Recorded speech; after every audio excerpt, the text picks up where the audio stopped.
തേങ്ങക്കൊക്കെ ഇപ്പൊ എന്താ അല്ലേ വില. തേങ്ങയുടെ വില ഇങ്ങനെ കുതിച്ചുയരുമ്പോഴത്തേക്കാണെങ്കിൽ നമ്മളുടെ ഈ വെളിച്ചെണ്ണയുടെ വിലയും കൂടി ഇങ്ങനെ ഉയർന്നുയർന്ന് വരുന്നുണ്ടേ. ഈ ഒരു 100 ml പാക്കറ്റിന് 95 രൂപയായിരുന്നു കേട്ടാ.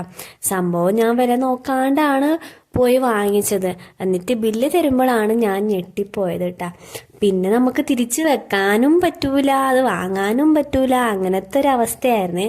പിന്നെ എന്തായാലും ഞാൻ എടുത്തു കഴിഞ്ഞില്ലേ, അങ്ങനെ വാങ്ങിച്ചതാണ് കേട്ടാ. അതൊക്കെ അവിടെ ഇരിക്കട്ടെ, ഞാൻ പറയാൻ വന്നത് ഇതല്ല.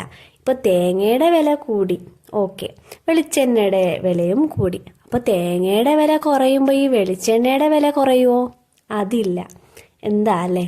അതാണ് ഞാൻ ഇങ്ങനെ ജസ്റ്റ് ഉണ്ടായിരുന്നത് കേട്ടാ. അതെന്തായാലും അവിടെ ഇരിക്കട്ടെ. ഇപ്പൊ ഞാനാണെങ്കിൽ കോവക്ക വറവാണ് കേട്ടോ ഉണ്ടാക്കാൻ പോകുന്നുള്ളത്. അപ്പോൾ എല്ലാവരും ഉണ്ടാക്കുന്ന പോലെ തന്നെ സാധാരണ രീതിയിലാണ് കേട്ടോ ഉണ്ടാക്കുന്നുള്ളത്. പിന്നെ ഇവിടെ മാങ്ങയുടെ അച്ചാറും കൂടി ഉണ്ടായിട്ടുണ്ടായിരുന്നേ കൊണ്ടുവന്നിട്ടുള്ളത്. അതും കൂടി കൂട്ടിയിട്ടാണ് കേട്ടോ കഴിക്കുന്നുള്ളത്.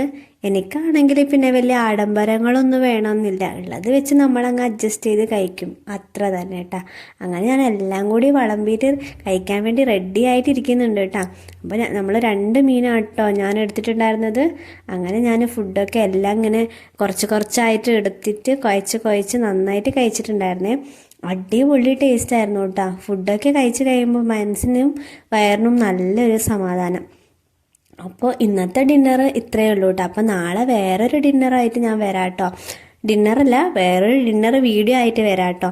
അപ്പോൾ നിങ്ങൾക്ക് വീഡിയോസൊക്കെ ഇഷ്ടപ്പെടുന്നുണ്ടെങ്കിൽ ചാനൽ ജസ്റ്റ് ഒന്ന് സപ്പോർട്ട് ചെയ്ത് കൊടുക്കുക കേട്ടോ, സബ്സ്ക്രൈബ് ചെയ്ത് കൊടുക്കുക. അപ്പോൾ നമുക്ക് അടുത്ത വീഡിയോയിൽ കാണാം ഗൈസ്. Bye bye.